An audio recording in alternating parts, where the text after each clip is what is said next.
Estados Unidos se dirige hacia el fin de su hegemonía, hacia la detonación de su poder central, tal y como perseguían la Comisión Trilateral o el Prospect for America de los hermanos Rockefeller. Han decidido sacrificar al águila norteamericana. Eran los garantes de la seguridad y las finanzas del viejo mundo, los gestores de las instituciones globalistas nacidas de los acuerdos de Bretton Woods, pero ahora se acabó. Están desmantelándolo para instaurar un Estado mundial con instituciones que ya están creadas. Y esta transición es carísima y tiene como mascarón de proa a Trump. Tiene como gran coartada a Trump. Trump es el socio necesario para el gran reinicio del cual estuvimos hablando durante años. Los lineamientos de la élite son obedecidos tanto por Occidente como por los BRICS. Y Xi Jinping es una supuesta víctima en un mundo amenazado por Trump, pero piensa redimirse y convertirse en salvador de las otras víctimas. Y en realidad son todos cómplices. Los planes de Trump y su arcaica concepción de la economía, propia del mercantilismo preliberal, no solo se alinea con la ideología de ONU y del Foro de Davos, sino con el mismísimo Keynes. Mientras el dólar siga siendo la moneda internacional, y todavía lo es por lejos, Estados Unidos estará condenado a los déficits comerciales. Y todo lo que Trump está haciendo para devaluar el dólar, pero sin perder su influencia internacional, es profundamente autodestructivo y no lo logrará. El Congreso intenta frenar un delirante paquete de gastos que incluye un proyecto de defensa regional de 800 billones o trillones de dólares para Palantir y SpaceX, de Thiel y Musk, aunque hay que ver si todavía tiene ganas de darle plata más con todo lo que vimos últimamente. Con Tether, con Circle y otras criptomonedas se está gestando un negocio redondo. Quédate hasta el último minuto y Nicolás Martínez Laje te lo explicará todo. Y al terminar, no te olvides de apoyarnos en patreon.com/Nicolás Moraz para financiar este periodismo libre y combativo que solo encuentras aquí.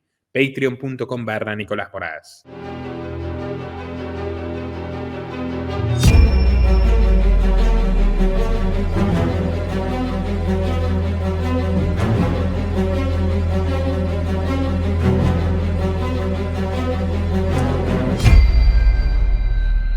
Dale clic al botón de suscribirse y no te olvides de activar la opción de recibir todas las notificaciones para no perderte de nada.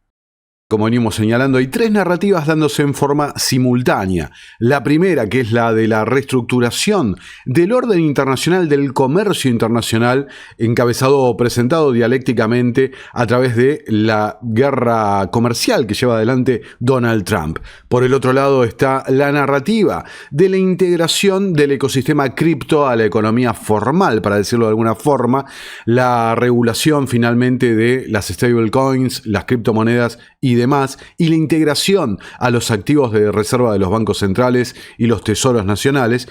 Y por el otro lado, en última instancia, está la narrativa de la futura crisis financiera internacional.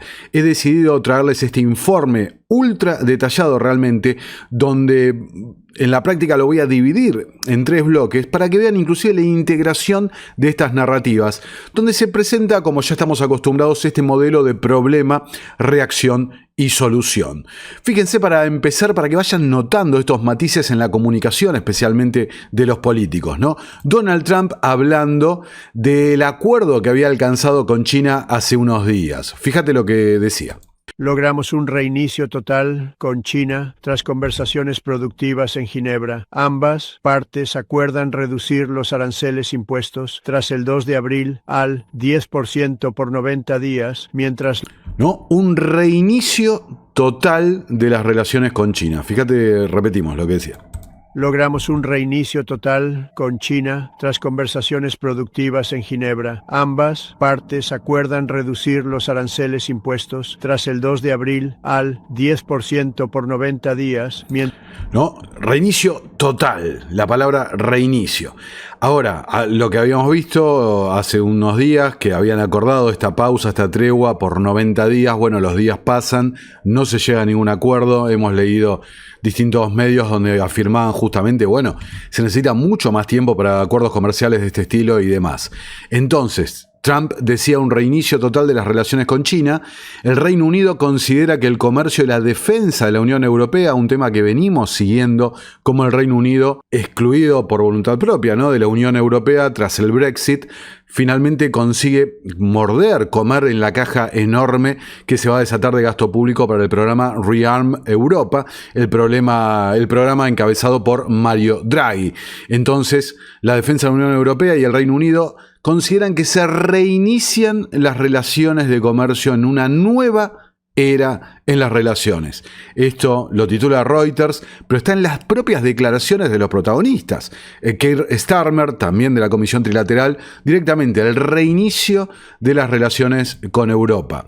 Acá el Atlantic Council, fíjate, de febrero el artículo, Trump y Vladimir Putin, Rusia fue excluida de la cuestión arancelaria y demás, buscan un reinicio económico, ¿no? Pero las empresas, bueno, como sigue el título, reinicio económico. Entonces la pregunta, antes de que lo escuchemos a Scott Bessent hablando sobre esta tregua con China, se nos escapó. Estábamos esperando un gran reinicio del sistema y lo están implementando por partes, reacomodando las relaciones económicas, comerciales, geopolíticas entre todos los actores. En definitiva, para el beneficio de los mismos, porque lo que gestionan, siempre el reinicio se refirió, en definitiva, al colateral, a la deuda global que está totalmente desbocada. Y los gestores de la deuda son siempre y en todo lugar los mismos grupos, los mismos apellidos. Escuchemos lo que decía Bessent. Tenemos un marco muy bueno y, como dije, durante la semana del FMI,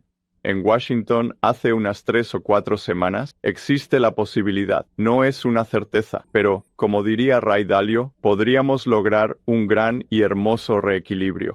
¿No? Como diría Ray Dalio, que lo vamos a ver al inversor en unas noticias más adelante, un hermoso reequilibrio. Ya lo mostré varias veces Bessent en la campaña. Bessent, que es una persona cercana, ¿no?, a George Soros, esto es hecho documentado, trabajó para él. Soros financió el primer fondo de gestión que tuvo Bessent a su cargo. Lo mostrábamos varias veces en la campaña, cuando todavía no era parte del equipo de la administración futura trumpista. Hablando, se viene una reestructuración del comercio internacional, nuevos acuerdos de Bretton Woods, y quiero ser parte de ello. Entonces, un reequilibrio, un rebalanceo de las relaciones internacionales. Trump, fíjate en la gira que hizo por Medio Oriente, que vamos a ver un poquito más también en este informe, mira lo que comentaba respecto al privilegio de trabajar con Estados Unidos. Que podrían apelar, pero en general creo que vamos a ser muy justos.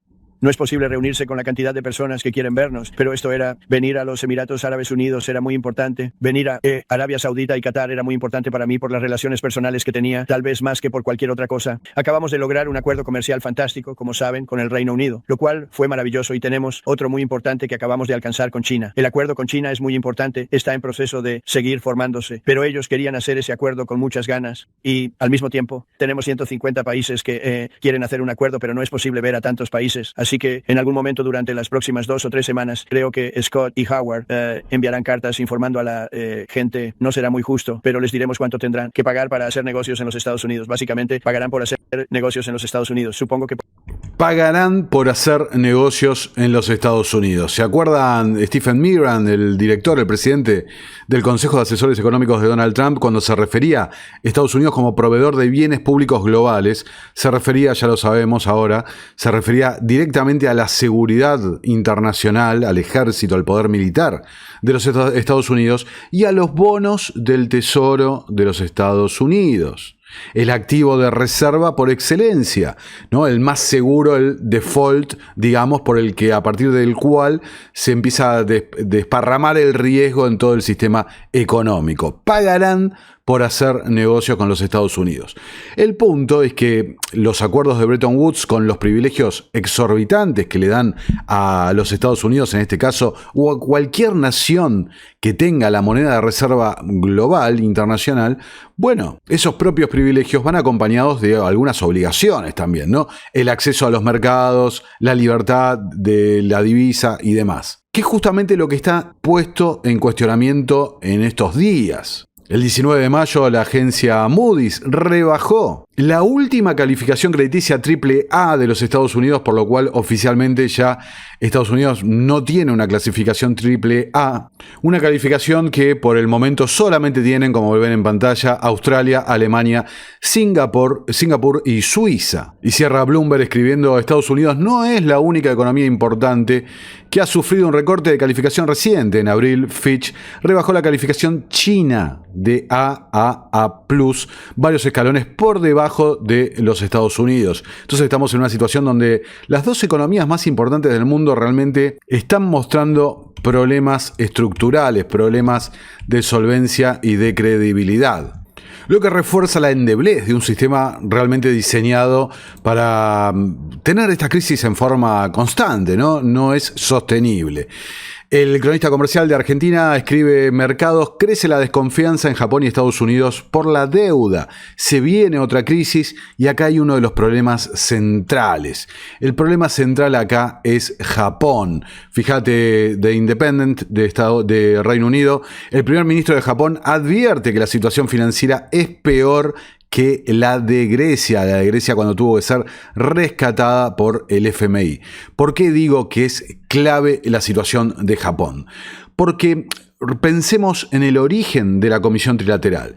La Comisión Trilateral surge de las reuniones del grupo Bilderberg en el año 1973, reuniones que hemos visto ya en otro programa donde las actas ya filtradas al público y demás hablaban explícitamente, casi como Nostradamus modernos, los participantes, que no sé, sin identificar quién decía lo que aparece en las actas, respecto a lo que ocurriría el año siguiente con la guerra del Yom Kippur y la crisis de los embargos petroleros.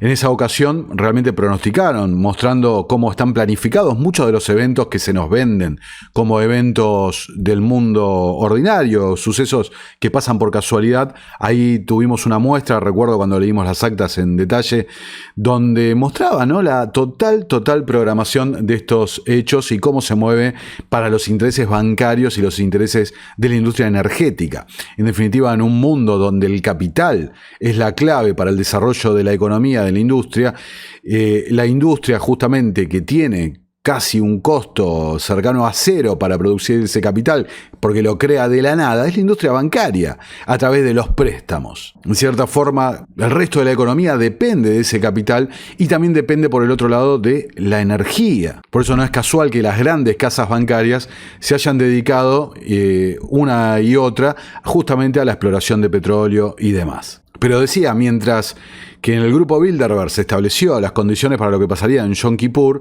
de esa reunión sale David Rockefeller con un mandato de crear grupo Bilderberg ampliado, incluyendo a participantes asiáticos. De ahí surge la idea de la Comisión Trilateral con asiento en Wall Street, asiento en Europa y en Japón. En los años subsiguientes se establecería el sistema de petrodólares, donde hablábamos alguna vez del reciclaje que se hacía, ¿no? Estados Unidos obligaba a las transacciones de petróleo en dólares, denominadas en dólares. Los dólares salían de los Estados Unidos, volvía el petróleo y los países árabes reciclaban esos propios dólares que recibían en bonos del tesoro con un interés.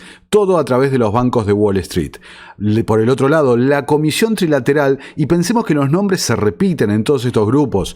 En esa época, Henry Kissinger, Zbigniew Brzezinski, David Rockefeller y demás son omnipresentes realmente, tanto en China, tanto en la transición de China hacia el modelo tecnocrático y la apertura hacia los mercados occidentales, y por el otro lado también en Japón, que muchas veces suele pasar desapercibido en toda esta historia. Viaja la Comisión Trilateral a ese lugar. Richard Werner, el economista que fue expulsado del Foro Económico Mundial, tiene un libro al respecto, que se ha hecho un documental que lo pueden encontrar en YouTube, que se llama Príncipes del Yen, donde habla de la injerencia de los Estados Unidos, de Wall Street, en el Banco Central de Japón, BOJ, y refiere a eso, ¿no?, de que Japón prácticamente se convirtió en un experimento monetario con tipos de interés cercanos a cero, negativos, durante mucho tiempo, generando lo que se denomina carry trade. Los inversores globales sacan crédito barato en Japón Un país entonces con una política de tipos bajos establecidos por el gobierno, controlados, y van y reinvierten ese crédito barato en bonos del Tesoro estadounidense con un rendimiento mayor. Así se llenan de plata de una forma muy fácil, manejando las piezas del tablero. Evidentemente esto ya sabían que no iba a ser para siempre. Esta bicicleta, ¿no?, que es una suerte de sistema de reciclaje que se estableció con la energía a través de los acuerdos del petrodólar y un sistema de reciclaje en cierta forma respecto a las finanzas establecidos con Japón en este carry trade, lo que muestra cómo esta gente ha armado el sistema para su conveniencia. Un sistema que armaron tras la salida de Nixon de los acuerdos de Bretton Woods, también apoyado por Wall Street, y a partir de ese mismo momento aparece en escena, unos años antes de la salida efectiva de Nixon, aparecen los derechos especiales de giro, el dilema de Triffin, todo lo que muestra que esta gente ya estaba preparando lo que vendría, ¿no?, sabiendo de que no iba a durar para siempre. Entonces el punto era explotar, sacar la mayor cantidad de rentabilidad con este modelo, aprovecharlo, exprimir al máximo la economía mundial, los bolsillos de todo el resto de la humanidad, mientras dure el sistema, mientras que el sistema no sea cuestionado. Y bueno, acá estamos llegando a ese punto, donde Japón empieza a ver colapsar su propio sistema por el envejecimiento demográfico, un descenso en la productividad, el no crecimiento económico durante tantos años. Entonces, los números fiscales de Japón realmente no se empiezan a sostener y esto va a llevar a desarmar posiciones de carry trade. Y si se empiezan a desarmar posiciones de carry trade, se van a vender bonos del Tesoro estadounidense para cubrir el aumento del costo de los préstamos japoneses. Y acá es donde empiezan a aparecer distintas narrativas, la cuestión energética, la cuestión de seguridad y demás, o la cuestión inflacionaria por las tarifas y esto y lo otro, distintas narrativas para justificar las intervenciones que se vienen. Fíjense lo que decía de las tres narrativas que van en conjunto, problema, reacción, solución, cómo se solapan y cómo empieza a relacionarse por un lado y por el otro toda la salida, que es lo que muestra a las claras el programa, el plan que tenía esta gente. Les dije de Ray Dalio, fíjense, después de una subasta débil del Tesoro estadounidense, los que siguen el canal recordarán que durante mucho tiempo hemos leído notas de medios mainstream, medios económicos, donde señalaban que el cisne negro de este año iba a ser una subasta fallida de bonos del Tesoro. Bueno, no ocurrió eso, pero sí hubo una subasta que tuvo señales de alarma. La Reserva Federal tuvo que salir a comprar mucho, hubo pocos oferentes por deuda de Estados Unidos de largo plazo y tuvieron que convalidar tipos mucho más altos de lo que esperaban. Ahora, ¿fue una subasta como esperábamos, el cisne negro y demás, o como lo han pintado varios influencers y demás? No, la verdad que no fue el Armagedón.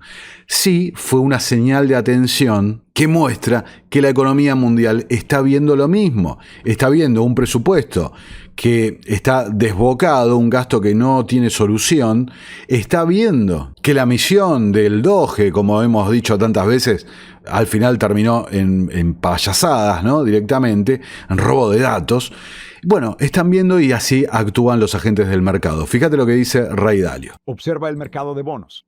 El mercado de bonos es, en esencia, el fundamento esencial, es la columna vertebral de todos los mercados en su totalidad. Es la tasa de interés libre de riesgo, es decir, probablemente libre de incumplimiento, que determina en última instancia cuáles serán los rendimientos de todos los activos. Y cuando hay una ruptura en la relación de oferta y demanda del mercado de bonos, se observa un cierto tipo de comportamiento en el mercado. Ves que las tasas a largo plazo suben en relación con las tasas a corto plazo. Ves que la moneda baja. Ves que el oro sube porque hay un movimiento fuera de ese mercado de bonos debido a un desequilibrio entre la oferta y la demanda. Cuando eso ocurre, eso eleva las tasas de interés y pone a la Reserva Federal y a otros bancos centrales en un aprieto. Ese desequilibrio entre la oferta y la demanda, para poder afrontarlo, cuando no hay suficiente demanda, los bancos centrales se ven divididos entre permitir que las tasas de interés suban,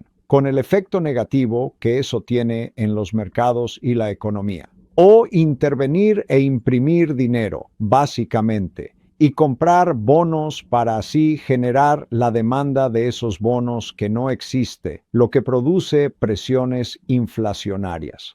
Bueno, efectivamente eso es lo que empezó a mostrarse fuerte esta semana. El Telegraph del Reino Unido: los recortes de impuestos de 4.5 billones de dólares de Trump corren el riesgo de hacer que los mercados de bonos vomiten. ¿Por qué? Porque pese a que promocionan el proyecto hermoso de ley y esto que lo otro como un recorte sustancial de los impuestos, no está macheado con un recorte de gastos. Doge de Elon Musk no cumplió absolutamente para nada algo que venimos, insisto, mostrando con los objetivos de recorte. Tampoco hubo una recaudación como se esperaba por los aranceles, impuestos que pagan los importadores estadounidenses, sin lugar a dudas. No pasó absolutamente nada de eso. Al contrario, la Comisión Presupuestaria del Congreso, que es una comisión bipartidista, en teoría apolítica, digamos, neutra, ha referido, va a aumentar muchísimo a la deuda, va a aumentar muy fuerte la deuda. Fíjate lo que dicen acá para el Telegraph. Estos movimientos en los rendimientos de los bonos a largo plazo, no solo en Estados Unidos, sino en casi todas partes, porque la gente está huyendo de la deuda gubernamental de varios países, se están volviendo aterradores, dice Mike Rydell, gerente de cartera de renta fija de Fidelity International. Acá lo tenemos al representante republicano, Thomas Macy, hablando al respecto. Fíjate del proyecto de Trump. Escucha. Se reconoce al caballero de Kentucky por 90 segundos. Me encantaría decirle al pueblo estadounidense que podemos reducir sus impuestos, aumentar el gasto y todo estará bien. Pero no puedo hacer eso ya que estoy aquí para darles una dosis de realidad. Este proyecto de ley incrementa los déficits pronto, pero promete que nuestro gobierno será fiscalmente responsable en 5 años más. ¿Dónde oímos eso antes? ¿Cómo obligar a un futuro Congreso a cumplirlo? Este proyecto de ley es una bomba de deuda. El Congreso puede hacer cuentas graciosas, matemáticas de fantasía, pero los inversionistas en bonos no lo hacen. Esta semana nos enviaron un mensaje. Moody's rebajó nuestra calificación crediticia y los inversionistas en bonos que compran y financian nuestra deuda exigieron tasas de interés más altas en los bonos a 10, 20 y 30 años. ¿Qué significa esto? Muy pronto, el gobierno estará pagando $16,000 solo en intereses por cada familia estadounidense. ¿Y qué les estamos diciendo? En lugar de solucionar ese problema, vamos a darles una reducción de impuestos de $1,600. Con los niveles de impuestos y gasto de este proyecto de ley, vamos a acumular, según los autores, 20 billones de nueva deuda en los próximos 10 años. Les digo que está más cerca de 30 billones de nueva deuda en los próximos 10 años. Señor presidente, esta noche no estamos reorganizando las sillas en la cubierta del Titanic. Estamos echando carbón a la caldera y poniendo rumbo directo al iceberg. Si algo es hermoso, no lo haces después de la medianoche. Me opongo a este proyecto de ley y cedo el resto de mi tiempo. El tiempo del caballero expiró. Bueno, ahí lo tenías y ciertamente se empieza a ver esos movimientos. Fíjate, China, que acumula oro, que acumula commodities y demás, cae al tercer lugar en bonos del tesoro detrás del Reino Unido. La gente generalmente cree que China es el mayor tenedor de deuda extranjero de los Estados Unidos. No, es Japón. Raíz de este carry trade que se ha hecho con Japón, el que expliqué antes, ¿no? Y fíjense una cosa, como decía de la Comisión Trilateral, varios de los nombres claves tienen que ver mucho con China. Claro, también con esa transferencia de capital y de tecnología que permitió que China saliera del fango donde estaba comunista, hiciera esta integración a Occidente, inclusive con la Unión, la Organización Mundial de Comercio y demás, y esto que lo otro, pero se convirtiera en la fábrica del mundo, algo que hoy está siendo criticado y demás. Pero ¿quiénes fueron los que montaron el sistema? Bueno, a ver, Brzezinski, Kissinger, David Rockefeller con el banco Chase, primer representante de China en el extranjero y demás. O sea, inclusive desarrollaron el que serviría a la demanda de deuda de los Estados Unidos y al que serviría de demanda de productos baratos. China. Con trabajo cuasi esclavo y las condiciones que tiene, ¿no? Entonces, ahí se empieza a ver. Cointelegraph, grandes patrimonios asiáticos abandonan al dólar para invertir en criptomonedas, oro y China.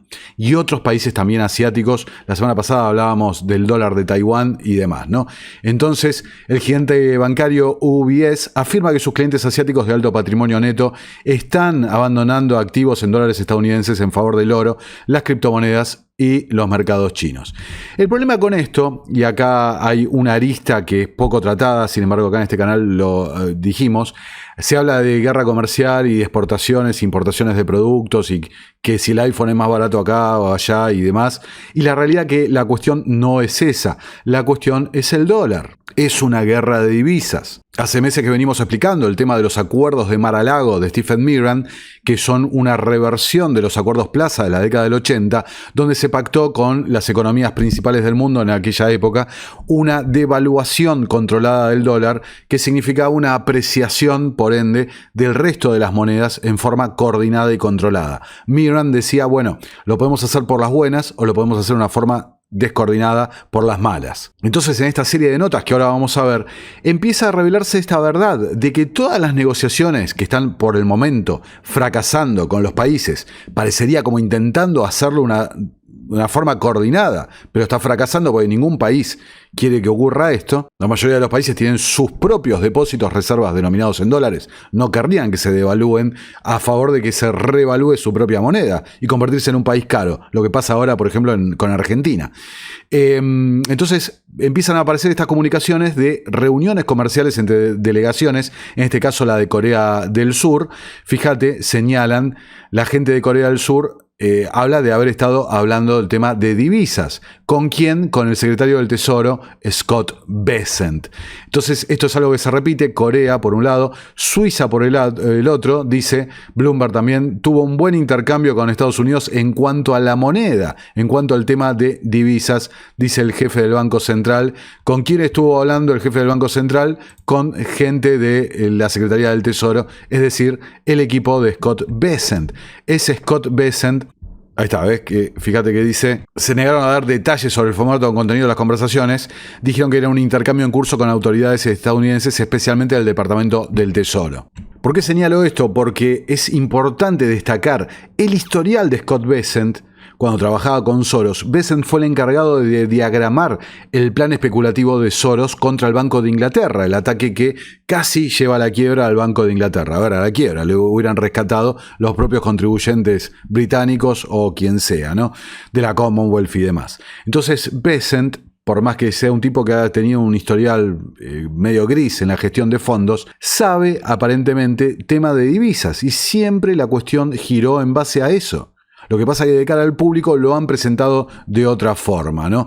Entonces, reuniones con Corea, reuniones con Suiza, y acá tenés en las reuniones que se están desarrollando ahora, en este mismo momento, entre los secretarios del Tesoro del G7, hay una reunión de costado paralela entre Bessent y el secretario del Tesoro de Japón, Kato, también hablando, ¿no?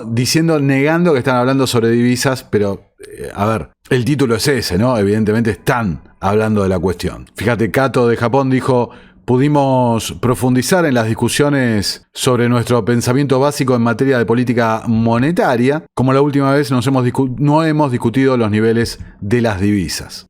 Nuevamente hablando de esta coordinación que ya hemos hablado muchas veces, fíjate acá Reuters, entre los bancos centrales, también existe entre los ministros de Economía, los secretarios del Tesoro y demás.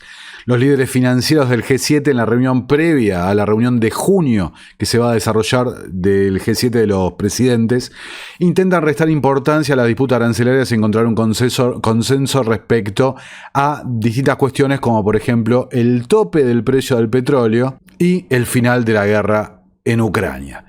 Ahora, el Banco Central Inglés, el Banco de Inglaterra, publica Andrew Bailey, escribe, las reglas del comercio mundial deben evolucionar para hacer frente a los desequilibrios persistentes, dice el jefe del Banco de Inglaterra. El gobernador del Banco de Inglaterra dice que Estados Unidos tiene razón en el comercio y pide una reforma de la OMC y vigilancia regulatoria en medio del cambiante orden mundial. Acá en este espacio hemos mostrado a Vladimir Putin pidiendo la intervención de la OMC, a Scott Bessent pidiendo la reforma de las instituciones de Bretton Woods, a China llevando ante la OMS el tema de la guerra comercial arancelaria de Donald Trump. Y acá tenés a casi el que ha sido durante mucho tiempo el banco central más importante del mundo, el Banco de Inglaterra, uno de los pioneros en la banca central, diciendo: Estados Unidos tiene razón, hay desequilibrios comerciales persistentes que deben ser solucionados y debemos reformar, en este caso, dice la OMC, pero se dirigen a todo el sistema, en última instancia, de Bretton Woods, con el argumento de que deben reflejar de una manera más fiel el multilateralismo creciente que está apareciendo. El economista de España, y le saqué el logo para que se vea mejor, Deutsche Bank, anticipa que el fin del dominio del dólar será muy diferente a lo que todo el mundo cree. Dice: el fin del dominio del dólar no tiene por qué ser abrupto ni binario. Se producirá una erosión progresiva y lenta de su hegemonía en el mundo, del cual emergerá entonces un sistema multipolar dividido en regiones, múltiples polos de atracción comerciales, en el que varias divisas competirán. Vayan reteniendo lo que estoy diciendo, porque van a ver cómo queda tan claro, tan en evidencia lo que quieren hacer. Un sistema multipolar que promueven, por ejemplo, la gente de los BRICS, es la carta de presentación, ¿no? De justamente ante las, injusticias del sistema actual o el exceso de los Estados Unidos, que lo estamos viendo, en forma flagrante realmente, por ejemplo, ahora con la expulsión de los estudiantes extranjeros de Harvard y demás, donde nuevamente aparece esa narrativa de China como el que trae los derechos humanos, el que trae el comercio, la libertad, la razonabilidad a la política internacional y demás, pero ya hemos hablado largo y tendido de lo que es el tecnato chino, del tipo de sistema que tienen en China respecto a sus ciudadanos, los derechos o ausencia de derechos que tienen sus ciudadanos, en base a un modelo prácticamente de vigilancia total, absolutamente tecnocrático, llevado ahí por la misma gente que actualizó el sistema, la filosofía tecnocrática Zbigniew Brzezinski. Pero el detalle, y ahora lo vamos a revisar en este video, es que son justamente las élites o oligarquías financieras las que vienen promoviendo esta división por regiones hace añares. BRICS es un término acuñado por Goldman Sachs, por ejemplo, y hemos mostrado Prospect for America, el libro del fondo de los hermanos Rockefeller, donde hablaba la función de los Estados Unidos al terminar, o sea, como su última función como hegemón mundial, es entregar el liderazgo sirviendo al nuevo sistema, dejando listo el nuevo sistema multipolar implementado, ¿no? Digamos. Entonces, Deutsche Bank dice eso. Fíjate, Lynn Alden, un analista que alguna vez lo hemos mostrado, muy inteligente: la caída del dólar es parte de la transición a largo plazo del sistema financiero de los Estados Unidos. Según Lynn Alden, una retirada controlada de la hegemonía del dólar podría ser una de las pocas rutas restantes para estabilizar un sistema cada vez más frágil. Y si Estados Unidos renuncia a su papel en el centro del universo monetario, el mundo necesitará alternativas, activos neutrales como el oro y Bitcoin. Yo ahí abro un paréntesis, veremos hasta qué punto la neutralidad del Bitcoin, podrían estar bien posicionados para asumir un papel más central, ¿no? Y escribe Alden: la banca de reserva fraccionaria, el sistema en el que se basa el dinero fiduciario, crea dinero a través de préstamos, no depósitos como se suele enseñar. Alguna vez mostramos al propio Banco de Inglaterra diciendo en un paper: en las universidades o en las escuelas enseñan economía mal, el dinero no se crea a partir de los depósitos, ¿no? Sino a través de los préstamos. Bueno, cada vez que un banco emite un préstamo expande la oferta de dinero amplio, la M2, sin necesariamente crear suficiente dinero base para cubrir el principal del préstamo y sus intereses. Esto significa que el sistema financiero actual depende de una expansión crediticia continua, deuda continua. ¿Y a quién? ¿A quién beneficia? Cuando preguntan quién es el poder, quién es el que tiene más influencia acá, quiénes son los amos del mundo. Bueno, contestátelo de esta forma. Estamos inmersos en un sistema que depende de la deuda continua, la expansión continua, el refinanciamiento permanente de la deuda. ¿Y quiénes se benefician de ese sistema? Los bancos. Los bancos y las instituciones financieras no bancarias, los prestamistas privados. Hoy la economía de los Estados Unidos, como BlackRock, Vanguard y Fidelity y demás, Tiene alrededor de 102 billones de dólares en deuda pública y privada denominada en dólares, con otros 18 billones de dólares adeudados por prestatarios fuera de los Estados Unidos. Y eso ni siquiera cuenta los derivados que elevarían el total muchísimo más. Sin embargo, solamente existen 5.8 billones de dólares, lo que muestra que el sistema es completamente inviable. Es como un juego de sillas musicales con más de 20 niños por cada silla, y la música no puede seguir sonando mucho más tiempo. Entonces señala, el sistema actual implica que Estados Unidos debe mantener déficits comerciales estructurales para proporcionar a la economía global suficientes dólares para mantener la dominación del dólar. Acá abro un paréntesis. Esto es el dilema de Triffin. O sea, estas organizaciones ya estaban al tanto de esta cuestión, por lo menos lo han hecho público desde la década del 60, de que esto iba a pasar. Como saben también que el problema va a venir por el mercado de deuda, entonces, ¿en qué se especializan? En la gestión del conflicto. ¿Se acuerdan de Anthony Sutton que decía? No resuelven los conflictos, gestionan el conflicto para llevarlo al resultado que ellos quieren. La única forma de reequilibrar los flujos comerciales es a través de un dólar débil y un paso atrás de la hegemonía monetaria. Veo a Estados Unidos y de hecho al sistema financiero global como probablemente comenzando una transición a muy largo plazo. Eso es importante, no es algo inmediato. Ahora, notamos que se empieza a repetir un término, el reequilibrio, rebalanceo, decía Besant, el reequilibrio del comercio internacional. El Telegraph empieza a mostrar un poco la hilacha por donde viene la cuestión. El plan de juego de Trump para devaluar el poderoso dólar.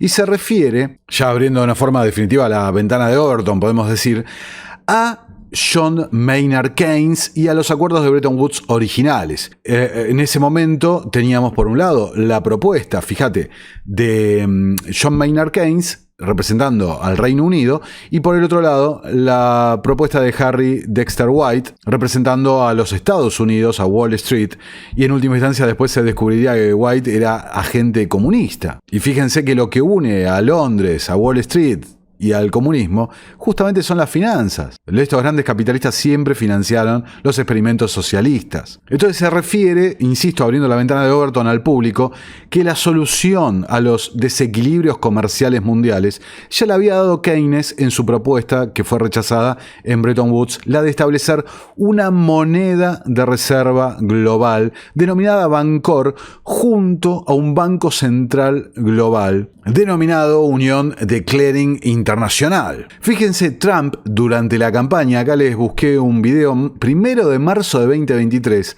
ya hablaba de crear un sistema de aranceles básicos a los productos extranjeros. Fíjate lo que decía en ese momento doblado al español. Implementaremos gradualmente un sistema de aranceles universales básicos sobre la mayoría de productos extranjeros. Además, los aranceles más altos aumentarán incrementalmente según cuánto devalúe su moneda cada país extranjero. Ellos devalúan su moneda para aprovecharse de Estados Unidos. A medida que aumenten los aranceles a los productores extranjeros, los impuestos a los productores... Bueno, el resto es lo mismo la diatriba de siempre de Donald Trump, pero fíjate cómo ya en la campaña decía directamente, lo que pasa es que ha pasado desapercibido con tantas cosas que ocurren en la campaña, atentados, presidentes que se bajaban, problemas de todo realmente, ¿no?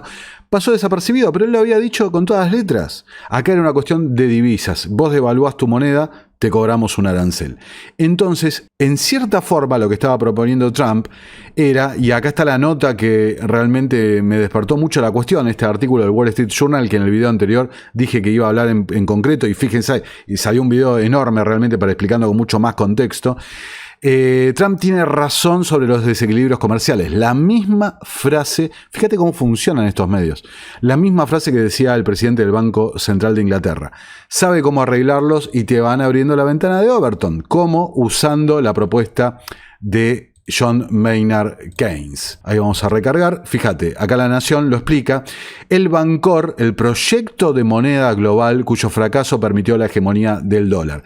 ¿Qué era lo que proponía Keynes? Básicamente proponía crear un banco central global donde cada país tuviera una cuenta y darle una asignación de acuerdo al PBI, a la ponderación de cada país dentro de la economía internacional, una asignación fija de bancores. Entonces, para que se entienda muy fácil, yo soy, no sé, Estados Unidos y tengo que tener 1000 bancores. Si cerrado el ciclo yo tenía 1100 bancores, o sea, 100 más de la asignación original, eso significa que hay un país que tiene 100 menos de la asignación original. Entonces, la idea de Keynes era de que yo iba a pagar una multa por tener de más y el otro país iba a pagar también una multa por tener bancores de menos, lo que llevaba a un equilibrio constante, permanente en la economía, en los intercambios globales internacionales. Esta moneda, el bancor, sería una moneda neutral, apolítica, emitida por este Banco Central único, global, y una moneda de carácter mayorista,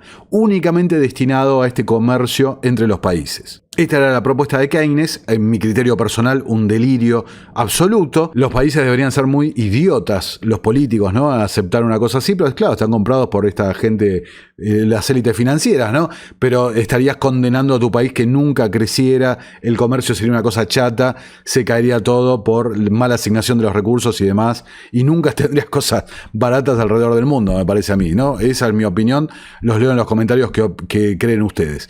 Pero unamos distintas cosas de esto que acabo de decir. Entonces Keynes decía, equilibramos para siempre las divisas de cada país, equilibramos para siempre el comercio internacional, una situación que se rompe gracias a la aparición, al acceso al poder de Donald Trump, un tipo que siempre ha tenido vínculos, lo hemos mostrado, con Wall Street y particularmente vínculos con Londres, y el plan lo está ejecutando, como estamos viendo, Scott Bessent, un pupilo de George Soros. Quiero que noten entonces lo funcional que es todo este momento para la implementación de este sistema. Entonces, ahí teníamos la explicación y fíjate un poco de historia. China propone reemplazar al dólar como divisa hegemónica, proponiendo una utilización más amplia tras la crisis del 2008 de los derechos especiales de giro del FMI como moneda de reserva internacional neutra y apolítica. Esto es año 2009. Dominique Strauss-Kahn, año 2011,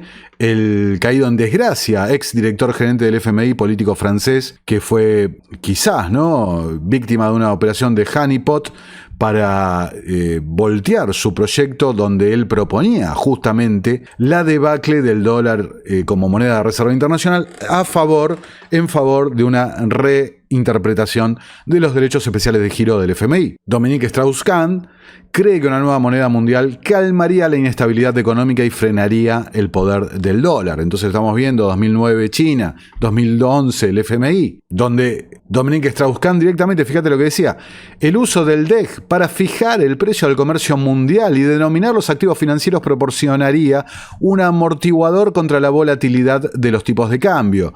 La emisión de bonos denominados en DEG podría crear una clase potencialmente nueva de activos de reserva internacional. Más cerca acá en el tiempo, antes de la última asignación que se hizo de derechos especiales de giro a nivel global, que fue en la crisis de 2020, donde también hubo un rescate silencioso del sistema internacional, el plan de BlackRock, Going Direct y demás, acá en el simposio de Jackson Hole en Wyoming, lo tenés, ¿no? La foto, Mark Carney, hoy primer ministro del Canadá, Jerome Powell, aún presidente de la Reserva Federal, y era Carney, en su rol en ese momento de presidente del Banco Central de Inglaterra, donde presentaba, yo hice un video hace un tiempo sobre esto, la solución, dice Barron's, de un banquero central al dólar dominante. Mark Carney, que proponía una moneda hegemónica sintética digital para hacer que el sistema monetario y financiero internacional sea más diverso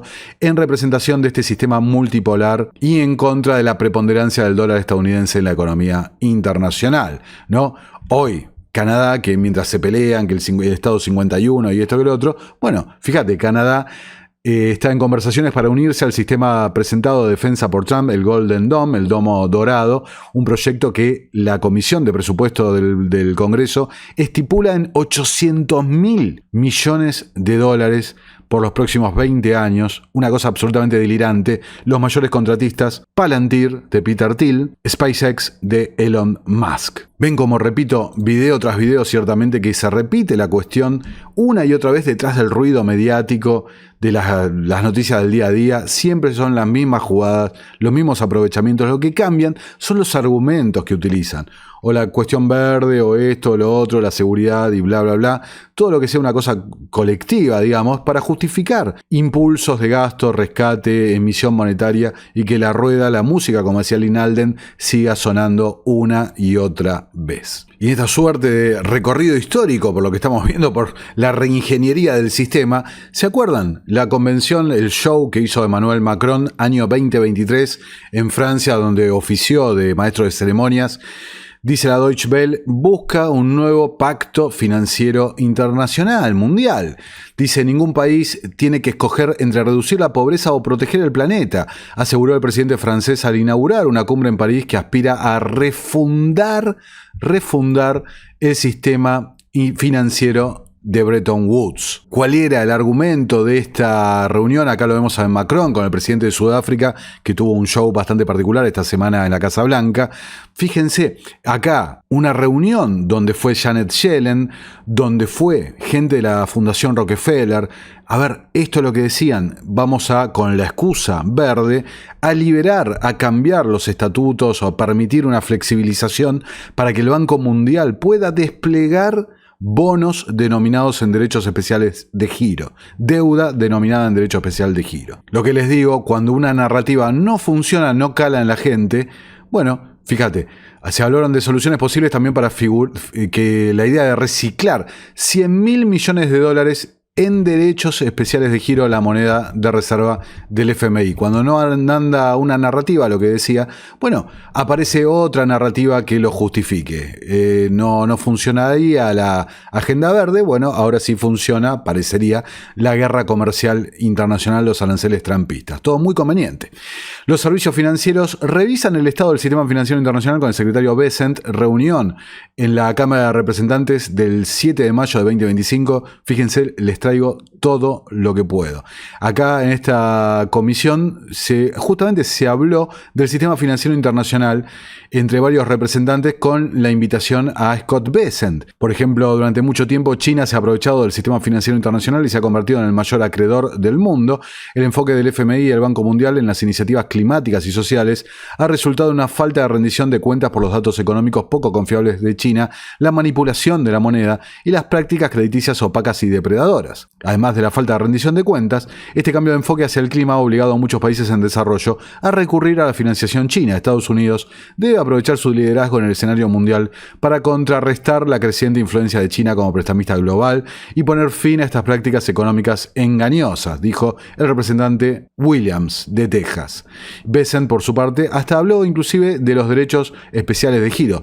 Todo con una idea de ¿qué? De la reformulación de este instrumento del FMI. Escucha a Bessent. Señor presidente, creemos que el proceso de DEG en el FMI debe servir a los objetivos de Estados Unidos y no a los de otros países. Y como mencioné en mi discurso durante la semana del FMI, esta administración está alineada con usted en sus objetivos respecto a los DEG y además, creemos que el FMI debe volver a lo básico y trabajar con los países cuando hay una falla de mercado en los mercados financieros, en lugar de ayudar a países grandes y bien financiados. Señor... ¿No? Ahí lo escuchás a Scott Bessent, por más que, obviamente no va a hablar de los intereses financieros internacionales, sino que habla justamente del impulso y la reforma para que se puedan expandir la utilización de los derechos especiales de giro. Ahí dice para beneficiar a los intereses estadounidenses, ¿no? Derechos especiales de giro, una nueva óptica publica el Fondo Monetario Internacional. Los países podrían enfrentar mejor las dificultades económicas con la ayuda de los derechos especiales de giro, refiriéndose directamente, fíjate, directamente a la guerra comercial, ¿no? La institución, el FMI y sus miembros no pueden entregarse a la inercia inercia, sino que deben evolucionar, ahí está, a ver, deben evolucionar constantemente para alcanzar sus objetivos, la reformulación de los estatutos y demás. El reto más crítico es la gobernanza, la oportunidad más interesante la encierran los derechos especiales de giro, el activo de reserva mundial del FMI. Entonces, básicamente lo mismo, ¿no? Y nos recuerda un elemento que está bastante en el olvido, ¿no? La segunda enmienda al convenio constitutivo del FMI, realizada en 1978, no solo reafirma la autoridad del FMI para asignar derechos especiales de giro, sino que también estableció una doble obligación para los miembros de colaborar en una mejor supervisión internacional de la liquidez internacional y de convertir al derecho especial de giro en el principal activo de reserva del sistema monetario internacional. O sea, esto es parte del convenio constitutivo del propio FMI. Luchar, llevar adelante las reformas que sean necesarias para que el DEG se convierta en el activo de reserva internacional neutro, apolítico, independiente, centralizado y concentrando todo bajo las manos de los banqueros que dirigen estas instituciones de Bretton Woods. Ahora, lo que pasa que la implementación de todo este nuevo sistema, siguiendo con la idea, ¿no?, de que lo que quieren hacer es lo de Keynes, rápidamente me llevó a mirar algo, ¿no? Porque si vos decís que Keynes tenía la idea de crear un banco central global unificado, bueno, tenés al Banco Central de los bancos centrales, el Banco de Pagos Internacionales, donde cada nación tiene justamente una cuenta y ahí donde se hacen los intercambios entre los países, es decir, ya existe la institución. Por el otro lado, la moneda del Banco de Pagos Internacionales es el derecho especial de giro del FMI. Por lo tanto, ya existe esa moneda líquida, apolítica, neutral. Ahora, ¿qué es lo que pasa? Todo ya existe. Es como ahora lo que han firmado el acuerdo para nuevas crisis de 2020. A ver, no necesitaban un tratado o un acuerdo, si ya lo hicieron en 2020. Ya está, lo que falta es que la gente lo acepte, que la gente no lo rechace, que la gente vea como algo inevitable, como la solución al problema, ¿no? La reacción de la gente es darle el ok, el consentimiento a los políticos. Entonces yo decía, a ver, vengo hace muchos años leyendo la literatura, digamos, del Banco de Pagos Internacionales y hubo, por ejemplo, un proyecto, el Enbridge, que me llamó mucho la atención, el proyecto Icebreaker, ahora lo vamos a ver también, donde inclusive el Icebreaker es mucho más claro cómo está el modelo de Keynes puesto, ¿no?, con agentes que intercambian divisas. Entonces hubo una frase en un momento en uno de los papers que a mí me llamó mucho la atención. Recuerdo que hice un video donde, fíjate, acá está, el proyecto Rompehielos, modelo de CBDC minorista transfronterizo. Ahí me llamaba mucho la atención una frase donde decían en este proyecto Rompehielos Icebreaker que la CBDC no abandona la jurisdicción que la emite.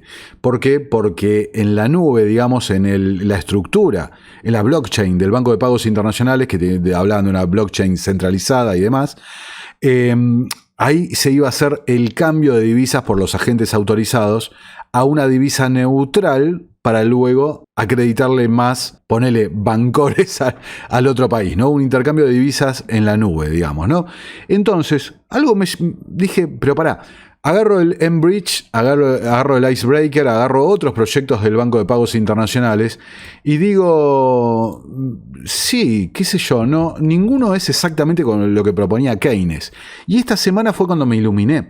Es que en realidad son distintos aspectos del mismo sistema. Todas las pruebas y los papers y experimentos, encuestas que ha hecho el Banco de Pagos Internacionales en los últimos años, en realidad son distintos elementos fraccionados, divididos del mismo programa, del mismo plan, de la misma infraestructura. Cuando vos lo ves como si fuera todo un único experimento, ahí te das cuenta. Un sistema digital dividido en dos capas, una capa mayorista y una capa minorista, donde se centralicen y se concentren todos los pagos a nivel internacional, ya sea entre naciones, mayorista, y entre los minoristas, se concentran todos en una blockchain única. O sea, ya tienen montadas las instituciones, ya tienen preparados los instrumentos. Lo que se necesita es que se le dé el ok regulatorio, normativo, para pasar del sistema tradicional de finanzas al nuevo sistema digital. Fíjate, de esta semana,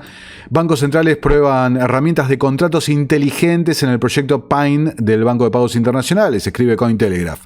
La Reserva Federal de Nueva York y el Banco de Pagos Internacionales están probando contratos inteligentes para una política monetaria tokenizada, con el objetivo de permitir a los bancos centrales actuar al instante en los futuros sistemas financieros. ¿Entendés?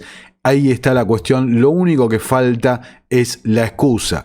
Entonces, no funcionó la excusa verde, y acá voy a dar una hipótesis de lo que escondía la excusa verde. Bueno, directamente te lo dice Mark Carney, lo que escondía.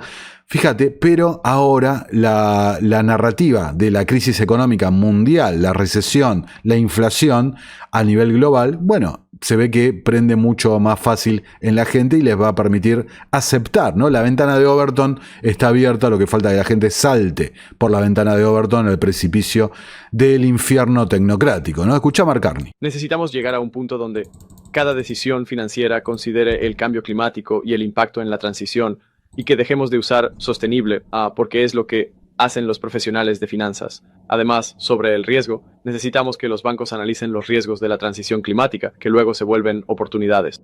En cuanto a las oportunidades, se trata de buscar y analizar los planes de transición de todas las empresas y respaldar a aquellas que forman parte de la solución, retirando el capital de quienes forman parte del problema. Necesitamos llegar a un punto donde... ¿No? Sumarle el capital a las empresas que son la solución, y removerle el capital a las empresas que son el problema. Hoy el primer ministro de Canadá, ya hemos hablado largo y tendido de Mark Carney, pero te lo dice con todas las letras. Lo que pasa es que estas cosas, ¿no? Esto aparece en Bloomberg, en el foro de Nueva Economía, nadie le presta mucha atención, no sale en los medios mainstream y demás, pero te lo dicen abiertamente. No hay grandes misterios realmente. Lo que está en los detalles, en los tiempos de implementación, pero el plan lo exponen. Necesitan también coordinarse entre ellos. Elegir quién gana y quién pierde en una economía planificada, ¿no? Fíjate, también estaban los scores de sostenibilidad del Foro Económico Mundial y demás. ¿Para qué? Para elegir a esos ganadores que dice Mark Carney. Quien recurre a la inteligencia artificial para ahorrar a medida que aumentan las presiones presupuestarias de Canadá. La misma narrativa de Elon Musk, el Doge, el gobierno tecnocrático, ahí está, claro como el agua. Y fíjate, entonces, la cuestión climática, lo decía Carney, era una transferencia de capital, eligiendo a dedo los ganadores. Acá Axios publica: la demanda de electricidad aumentará un 78% para 2050 según un estudio. Si es archi conocido ahora que las energías renovables no pueden suministrar esa cantidad de electricidad, ¿qué es lo que necesitas? Necesitas que la gente compre la narrativa del empobrecimiento, del decrecimiento, lo llaman la insostenibilidad del sistema, para justificar el pobrismo, ¿no? Un sistema, es una media verdad, el sistema es insostenible, es cierto, pero el que va a pagar las consecuencias, el que tiene que arremangarse, sos vos, no estas oligarquías. ¿Para qué? Para justificar que en nombre de Gaia uses la energía verde, durante mucho tiempo no tengas energía, seguramente. ¿Por qué? Porque esa energía se necesita para otro lugar. ¿Para qué se necesita ese lugar? Esa energía para los centros de datos de la inteligencia artificial, de los distintos modelos de estos sistemas, que es el pináculo, la base fundamental del modelo de vigilancia y control tecnocrático. La optimización y automatización de las funciones gubernamentales, ¿no? Todo para beneficio de la clase gobernante. Escuchá a Steve Witkoff, representante de los Estados Unidos para las negociaciones del negociador de los Estados Unidos. La costa del Golfo podría ser una de las oportunidades más subvaloradas si logramos paz y estabilidad en toda la región, si resolvemos el tema de Irán. Y se puede financiar en ese mercado. Los israelíes son brillantes, desde el punto de vista tecnológico. Tienen una enorme base tecnológica, industrial allí. Sí, están en IA, robótica y blockchain. ¿No? Entonces, Medio Oriente es una oportunidad espectacular. IA, energía, centro de datos y demás.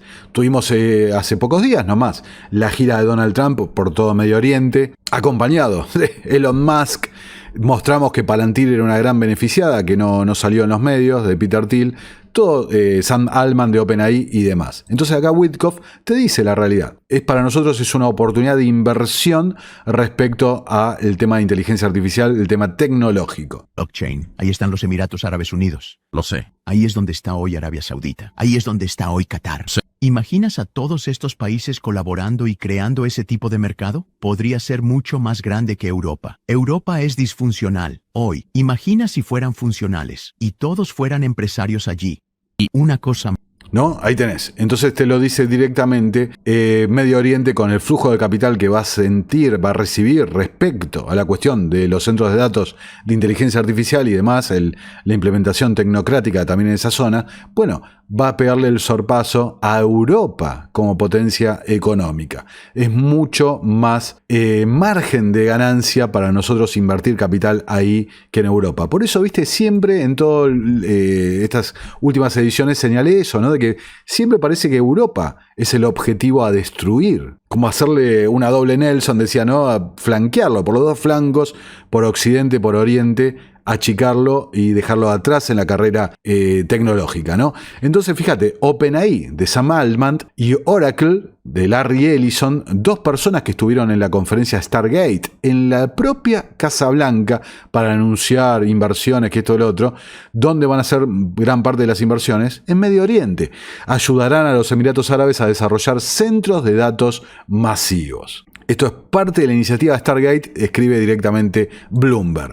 Entonces me tengo que remontar a un video, fíjate, del 9 de diciembre de 2024, donde el director de Asuntos Globales de Goldman Sachs, Jared Cohen, mira lo que decía en el foro de Doha, Jared Cohen. Cuando se habla de cargas de trabajo de inteligencia artificial, al gobierno de Estados Unidos le incomoda que esa capacidad termine en China. También se percibe que en lugares como Malasia e Indonesia hay incomodidad con construir centros de datos para cargas de trabajo de IA, porque eso va directo a China.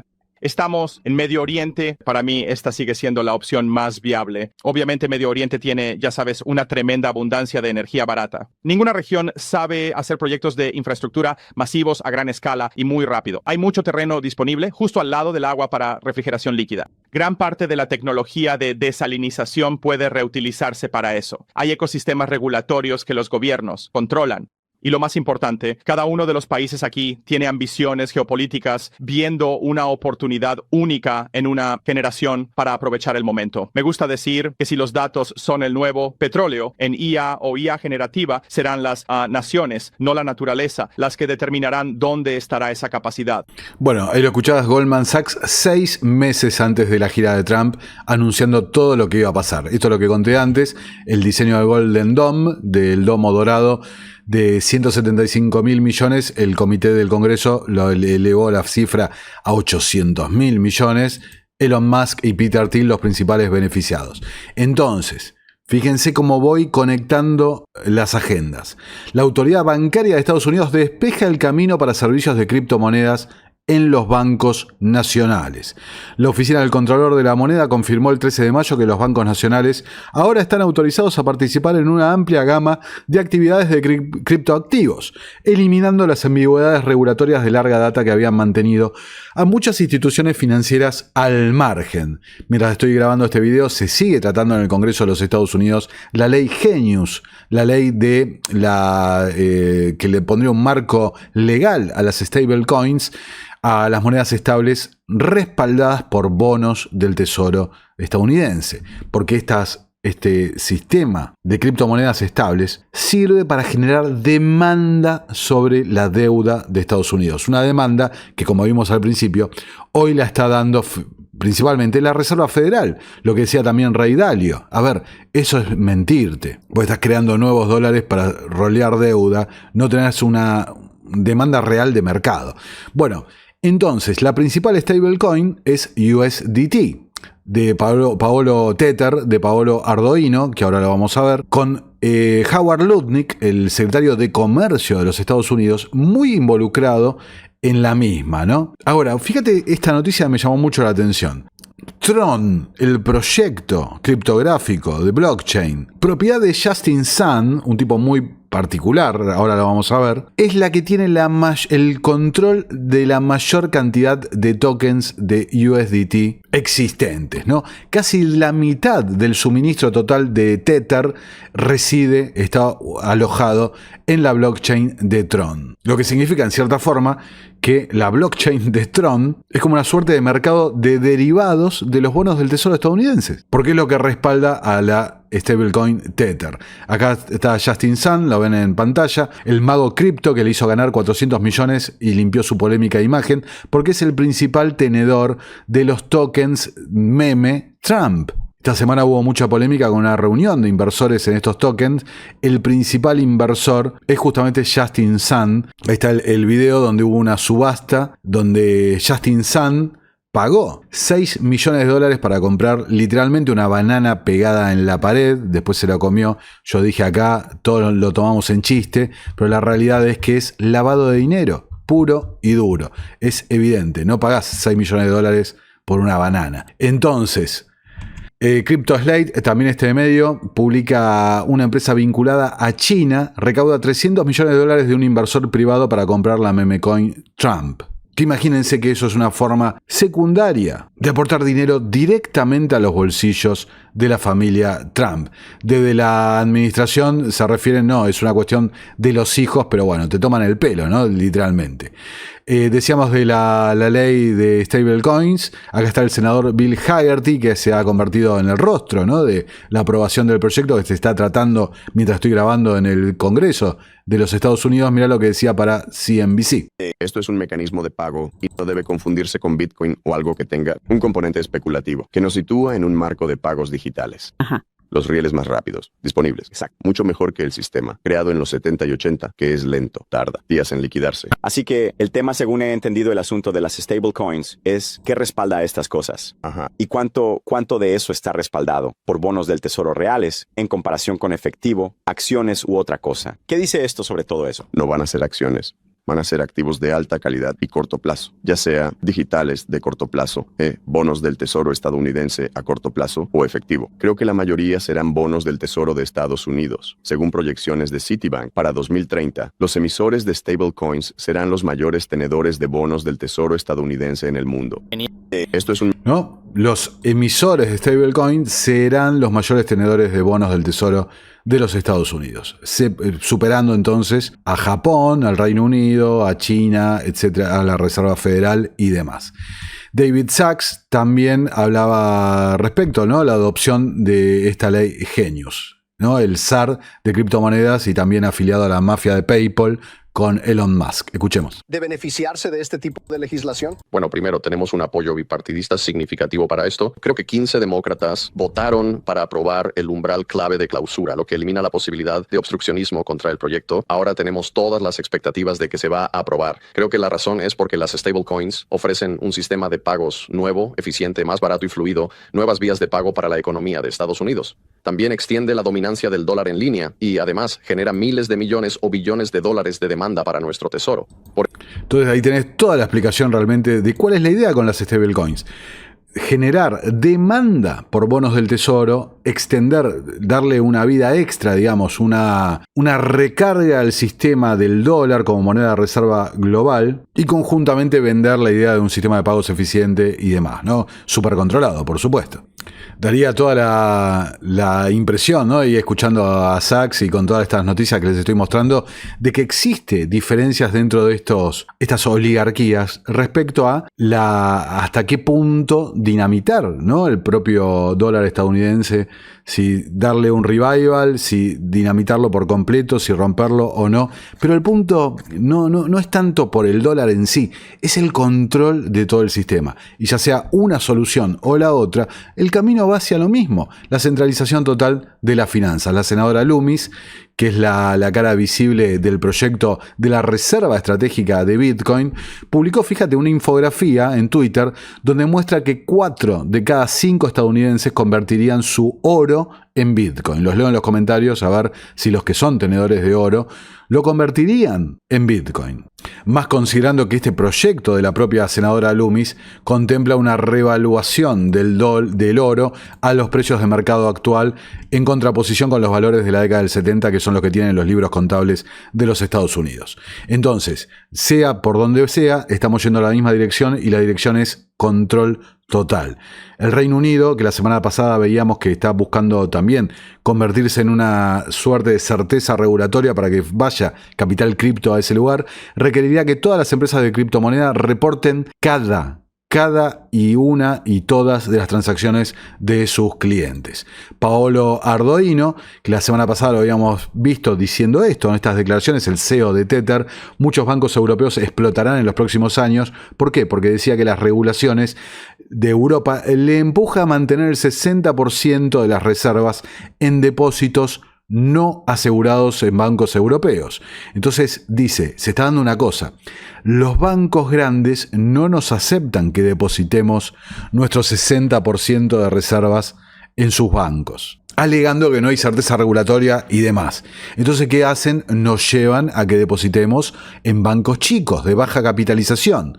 Entonces dice, imagínate, si tenés 10.000 millones de euros de capitalización de mercado, tenés que depositar el 60% en un banco chico con depósitos no asegurados. Dice directamente, esto va a hacer que muchos bancos europeos exploten en los próximos años. Y fíjate que resaltó el caso de Silicon Valley Bank, dijo 4 bancos explotaron por última vez en los Estados Unidos en los últimos 2 años, muchos va a pasar en Europa lo mismo, porque no pueden respaldar, por la propia naturaleza del sistema, la cantidad de dinero que le va a entrar por la regulación. Y dice Ardoino, mirá, la frase en verde ahí al final, solamente nosotros somos exportadores de lo que creemos que es el mejor producto que Estados Unidos ha creado, ¿no? El dólar estadounidense. Y mientras tanto, en Europa es el sistema, está enfrentando esas cuestiones que dice Ardoino. Fíjate, el Wall Street Journal publica, levantado por Cointelegraph, grandes bancos de Estados Unidos inician conversaciones para lanzar una criptomoneda conjunta. JP Morgan Chase, Bank of America, Citigroup y Wells Fargo debaten la posibilidad de lanzar una stablecoin conjunta. Quiero que sea muy claro este comentario, ¿no? En el caso de que ocurra esto, como las stablecoins van a ser privadas, emitidas por los emisores autorizados, ya sea BlackRock a través de USDC, que está en negociaciones con Ripple para ser comprada, pero en caso de que ocurra esto que estamos viendo, olvídate, se cumple, ¿no?, lo que yo decía, que el objetivo es una concentración total del sistema bancario, la desaparición de los bancos pequeños y demás. Entonces, en un entorno de finanzas cripto con stablecoins y esto que lo otro, funcionando, respaldado regulatoriamente por el gobierno, si te vienen los 4 bancos principales que son considerados demasiado grandes para caer, que van a ser, sabés, rescatados una y otra vez, que encima son los dueños de la Reserva Federal, bueno, ¿qué cripto vas a utilizar? ¿Vas a utilizar la del Banco de Dallas, para poner un ejemplo?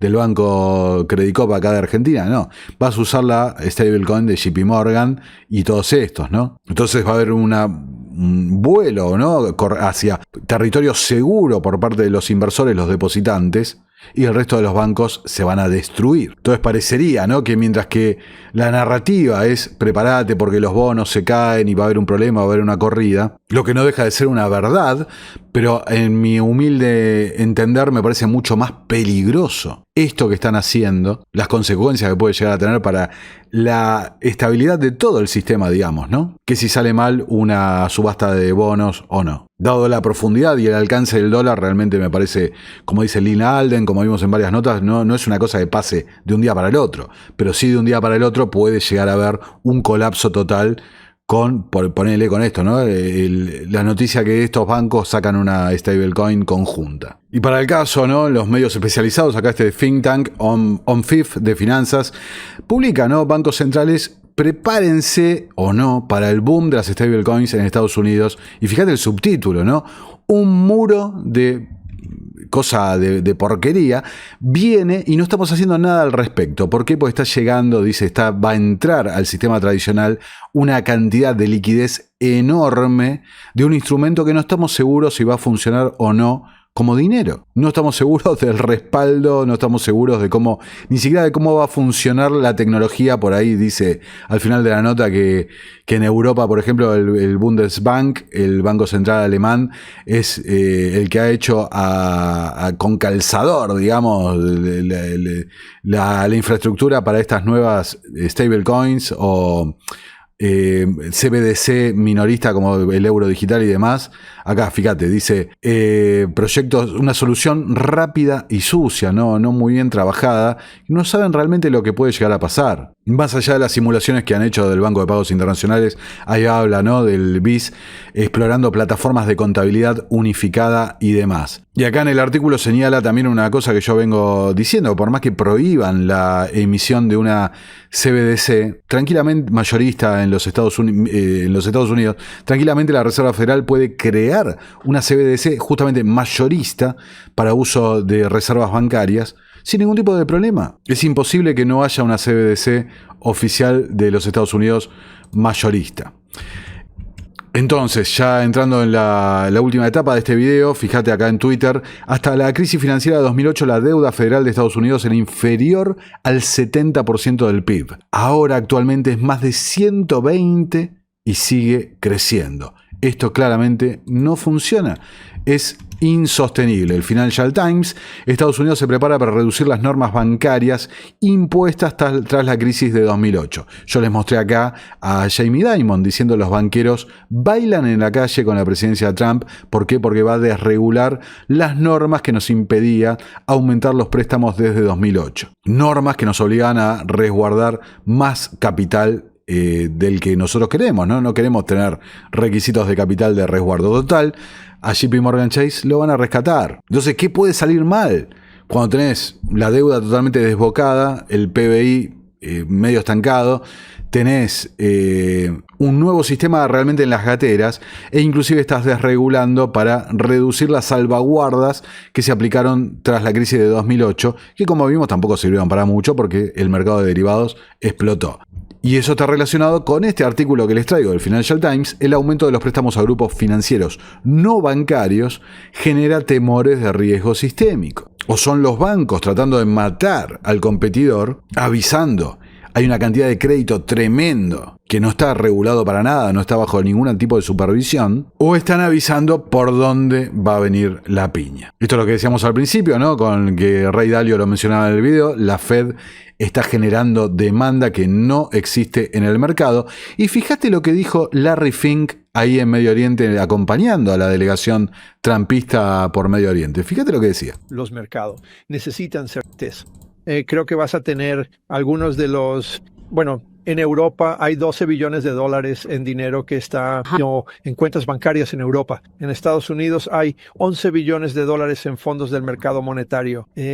Cuando hay esa incertidumbre, vas a mantener cada vez más dinero en efectivo, y eso es lo que hemos visto. Además, debido a la incertidumbre y quizás a un exceso de optimismo sobre Estados Unidos, hemos visto una reasignación modesta fuera de Estados Unidos hacia otras economías, especialmente Europa, pero todavía vemos que los inversores globales tienen una sobreponderación en Estados Unidos y la mayoría de los inversores siguen infraponderando Europa. Creo que una característica clave será ver si empezamos a ver más dinero entrando en esta región con el tiempo.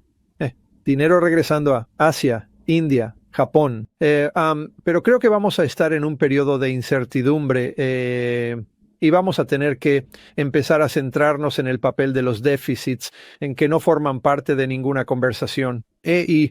Seamos claros, los déficits de Estados Unidos son un problema. Estados Unidos. Y escribí en un editorial el día de las elecciones, en el Wall Street Journal, que la economía de Estados Unidos necesita una tasa de crecimiento del 3% para superar sus déficits. Y sí, creo que lo que el presidente Trump está haciendo es consistente con lo que el reino intenta. Buscan crear más inversión público-privada. Creo que esa será la característica que todos vamos a observar. Así que habrá volatilidad en los próximos 90 días. Habrá volatilidad en los próximos 90 días. Esto lo dijo el 13 de mayo, 90 días, junio, julio, agosto. Yo les vengo señalando, agosto es un mes que lo tengo bastante marcado. ¿Por qué? Se va a vencer el plazo de la tregua con China. Ahora vamos a ver un poquito al respecto, que ya empieza a haber movimientos respecto a eso. Realmente no están avanzando las conversaciones con otros países. Se ha firmado un acuerdo de intención con el Reino Unido, se ha firmado un acuerdo de intención, una tregua con China, pero no un acuerdo real. Entonces, tenés 90 días, los vencimientos de estos plazos, tenés la elevación del techo de la deuda de Estados Unidos, que seguramente lo van a elevar, pero todavía no consigue este proyecto de presupuesto pasar por el Congreso. Un proyecto que, por un lado, si no lo elevan, entraría en cesación de pago, un cierre temporal del Estado. Ya ha ocurrido varias veces, el gobierno federal cierra, se suspenden pagos y demás, lo que traería convulsiones al mercado, pero también la aprobación a largo plazo traería convulsiones, porque sería un presupuesto, como hemos mostrado, con una gran fuerte carga de aumento del endeudamiento. Y quiero señalar dos cosas de lo que dice Larry Fink, porque arranca diciendo los mercados necesitan más certeza, más claridad. A ver cómo dice al principio. Los mercados necesitan certeza. Los mercados necesitan certeza. Recordemos, hace mucho tiempo yo había mostrado cómo Fink, usando esa misma frase, los mercados necesitan certeza, la completaba diciendo, por eso no nos gusta la democracia, nos gustan los gobiernos autoritarios, porque le dan más certeza al mercado. Lo que en realidad le dan más certeza, ¿por qué? Porque eliminan la competencia. Fink te la llevas toda vos, o en realidad él no, porque él tiene menos del 1% de las acciones de BlackRock. Lo hemos mostrado. Es el ejecutivo, es la cara de BlackRock, pero no es el dueño de BlackRock.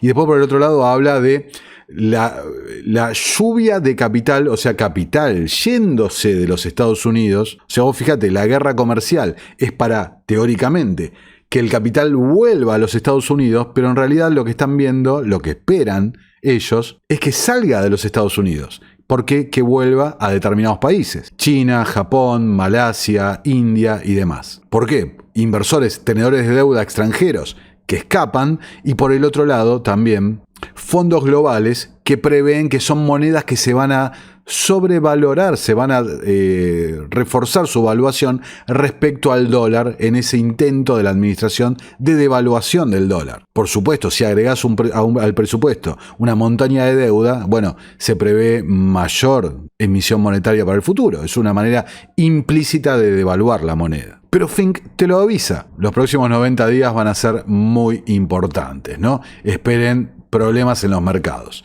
Donald Trump dijo que aplicará aranceles del 50% a los productos de la Unión Europea, diciéndose que las conversaciones no están llegando a ningún puerto con la Unión Europea. Inclusive ha tenido por ahí una frase como diciendo, nosotros no buscamos un acuerdo, nosotros ponemos las condiciones del acuerdo, nuevamente golpeando en la puerta y fomentando la narrativa de que sería más aceptable un mundo multipolar y esto que lo otro, con todo lo que eso significa.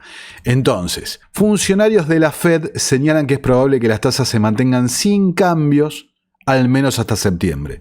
De vuelta, el marco temporal agosto-septiembre, ¿no? Atención con esa época. Fíjate, los capitales globales, ¿no? Jamie Dimon, claro, esto no lo dice en Estados Unidos, sino que lo dice en China. Profundizará su compromiso con China el banco, dice. Medios estatales chinos informan de reunión entre el jefe del Banco de Inversión de Estados Unidos y altos funcionarios del Partido Comunista. Es que no se van a perder que el capital vaya hacia allá, ¿no? Y yo les decía esto, ¿no? La narrativa de el mundo multipolar. El rostro es China, sin lugar a dudas, los BRICS y demás de esta lucha por la multipolaridad. Fíjate, China se ha comprometido a donar $500 millones a la OMS, lo que convertirá a Beijing en el país miembro más poderoso de la OMS. Entonces, al igual que en 2020, cuando la administración Trump se dejó de aportarle capital a la OMS, ese capital ya estaba presupuestado, el gasto ¿a dónde fue? A Gavi, la iniciativa de Gates para los, ¿no? Ya saben a qué me refiero. Ahora, vuelve a repetir la jugada, bueno, el financiamiento no lo cubre por completo, lógicamente, pero lo aporta China. Se convierte ahora en el mayor donante público a la OMS. Justo la OMS que acaba de cerrar el acuerdo para futuras crisis de 2020. Y recordemos el rol que tuvo el tecnato chino en 2020, y también hay que recordar el rol que tuvo los propios Estados Unidos en esa situación bajo la administración trumpista. Entonces yo, para decirles que todo cambia para que nada cambie, ¿no? Para reforzar, fíjense, acá tenés la página de los BRICS Pay, el sistema de pagos instantáneos digitales de los BRICS. Fíjate, objetivos de las Naciones Unidas, como para que no quede ninguna duda para qué juega esta gente, ¿no? Dice, alcanzar los objetivos de desarrollo sostenible es para, en particular, el fin de la pobreza y el hambre cero, es crucial el establecimiento de un sistema financiero justo, ¿no? Un sistema como el Bancor, como el que proponía Keynes. Las tecnologías y los principios de BRICS Pay están diseñados para estos objetivos. Entonces, ya cerrando este largo video, esta es una presentación muy breve que hice, que para resaltar tan rápido que ya lo mencioné en el video, fíjate, la Unión de Compensación Internacional, el Banco Central Único de Keynes, vos tenés realmente, ¿no? Vos ya tenés el BIS, que actúa como una cámara de compensación. Ya tenés la moneda neutral, los derechos especiales de giro. Ya tenés cuentas mayoristas nacionales, las que están en los BRICS. En el BIS. Tenés ya sistemas de pagos internacionales, la red SWIFT, CIPS y CPFS, que funcionan bajo la estructura misma de la SWIFT. O sea, SWIFT tiene la hegemonía, el monopolio sobre los sistemas de pagos internacionales. Como hicimos en el video que hablamos del gemelo digital, bueno, ¿será Ripple, por ejemplo, el que reemplace ese sistema? ¿Qué sé yo? Puede ser.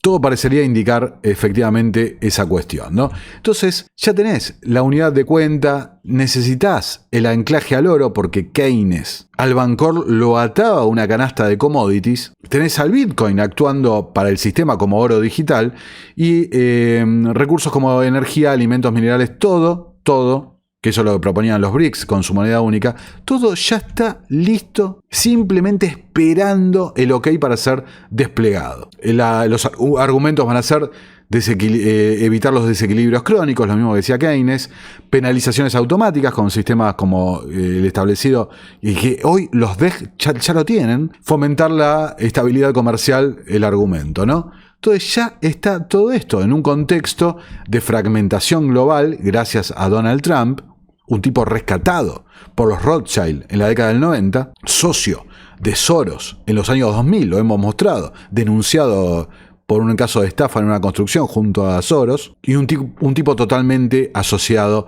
a BlackRock a través de Larry Fink, Gates y demás, ¿no? Hemos visto hasta que Jamie Dimon era asesor en las sombras en la campaña. Fragmentación global, desconfianza en el dólar, acumulación récord de oro y expansión de los BRICS. Ese es el sistema, el contexto actual. A ver, lo que te lleva directamente y sin escalas a este nuevo sistema. Y siendo justo, y para que vean la unicidad de esto que estoy diciendo, gracias a un instrumento útil como Donald Trump y su discurso que es aceptado, consensuado en las urnas por la gente que lo lleva al poder, y a implementar el programa de gobierno totalmente funcional a estos objetivos, todas estas cosas yo las vengo hablando hace 4 años. O sea, durante toda la administración de Joe Biden. Porque también durante la administración Biden se hablaba de los derechos especiales de giro, mandó un representante a la reunión con Macron. O sea, todo esto se ha ido desarrollando en el tiempo. Bajo la administración anterior, evidentemente bajo una capa teórica con papers y demás, práctica a través de la implementación en distintas jurisdicciones de las CBDCs y el Banco de Pagos Internacionales llevando adelante sus experimentos, sus pruebas. Bueno, entonces ahora empieza la ejecución. Y esa ejecución, los catalizadores, yo me anoto, ¿no? En mi ayuda a memoria, fíjate, una crisis de deuda, lo que hablan siempre, la subasta fallida de los bonos, una pérdida de confianza en el sistema que puede ser totalmente por todo lo que estamos viendo con los bancos, con los créditos que no se llega a cumplir y demás, o puede ser que salga mal la transición al nuevo sistema o que la transición al nuevo sistema lleve inherentemente a corridas bancarias. Lo que sea, por una causa u otra, va a ser un llamado a un nuevo acuerdo de Bretton Woods, sin lugar a dudas. Un nuevo Bretton Woods digital completamente, donde se va a plantear entonces reformular el FMI, reformular el Banco Mundial, lo que dice Bessent, lo que dice Macron, rediseñar los derechos especiales de giro y crear una unión de clearing multilateral internacional, ¿no? Entonces, sin lugar a dudas, eso es lo que estamos viendo. Y para que vean que esto es un plan que ha estado en desarrollo, yo les mostré en este canal un video de Trump como empresario, diciendo cómo tercerizaba la fabricación de ropa en Asia. Ahora mirá, de la primera presidencia de Donald Trump, hablando sobre Japón y la manipulación de divisas. En cuanto a las devaluaciones de divisas, me he estado quejando de eso durante mucho tiempo. Y creo que todos, eventualmente, y probablemente mucho antes de lo que mucha gente entiende o piensa, estaremos todos en igualdad de condiciones, porque esa es la única manera de que sea justo. Es la única forma en que se puede competir justamente en el comercio y otras cosas. Y estaremos en ese campo y todos estaremos trabajando muy duro para lograr grandes cosas para nuestro país, pero tiene que ser justo y lo haremos justo. Creo que Estados Unidos va a ser un jugador aún más grande de lo que es ahora por mucho. ¿No? Entonces ahí lo tenías a Trump. Es la única forma en que se puede competir. Justamente esa es la única manera de que sea justo. ¿Entiende o piensa? Estaremos todos en igualdad de condiciones. Todos en igualdad de condiciones vamos a nivelar el comercio internacional, las divisas y demás. Ahora, si vos igualás, la realidad es que primero que igualás para abajo, y por el otro lado, en un sistema rígido como el que describía Keynes, a ver, las naciones industrializadas no van a tener problema, van a seguir ahí, van a sufrir, es cierto. Pérdida económica a la gente por la ruptura del comercio, pero los países en vías de desarrollo, nosotros, Argentina, Latinoamérica y esto y lo otro, estamos directamente condenados totalmente a ser lo que somos, ¿no? Realmente. Entonces, Trump ya hace muchos años que tiene esta idea en la cabeza de igualar el escenario del comercio internacional. ¿Cómo se iguala? Mediante la aplicación de los acuerdos Plaza y todo lo que vengo explicando, ¿no? Y vos fíjate, cerrando con este artículo, también lo mostré antes en la campaña, hablaba de este sistema de equilibrio de divisas y demás, ¿no? Trump podría impulsar a los bancos centrales a adoptar monedas digitales, escribía Reuters Mike Peacock en abril del 2025. ¿Por qué? Diciendo que Trump prohíbe una CBDC norteamericana, estadounidense, pero promoviendo las stablecoins de una manera agresiva, como se está haciendo en el momento, esto va a llevar a que los bancos centrales finalmente dejen la procrastinación y avancen con los proyectos de CBDC locales. Entonces, ¿se dan cuenta? Problema, reacción, solución. Espero que tras este largo video les quede realmente claro, ¿no? Cómo esto es un plan que está en desarrollo hace mucho tiempo. ¿Lo podemos evitar? No. ¿Por qué? Y no es ser pesimista, no lo podemos evitar porque está tan avanzado y la mayor parte de la gente es tan ignorante y está tan ajena a estas cuestiones que no lo pueden evitar. Al contrario, sin saberlo, lo están apoyando y lo están promoviendo. Tras la excusa de la seguridad y esto que lo otro, porque en definitiva el capital lo manejan los mismos y lo llevan de un lado al otro, con todos estos argumentos y coartadas, lo que se está creando es un gigantesco zoológico, el globo, literalmente, todo el orbe terrestre, convertido en un mercado cautivo dominado por estas oligarquías financieras. Nuestro trabajo depende de tu apoyo. Para que siga siendo posible, realiza tu aporte desde tan solo $3 por mes a través de Patreon, en los enlaces que figuran en la descripción o en el comentario fijado. También podés hacerlo vía Bitcoin o desde la opción Unirte de YouTube. Y si estás en Argentina, elegí el medio de pago de tu preferencia a través de Mercado Pago. Quienes nos apoyen en Patreon a partir de $5 mensuales tendrán acceso a análisis, entrevistas, conferencias y documentales exclusivos. También tenemos opciones para sponsors. Así que publicita con nosotros a través de patreon.com/Nicolás Moraz.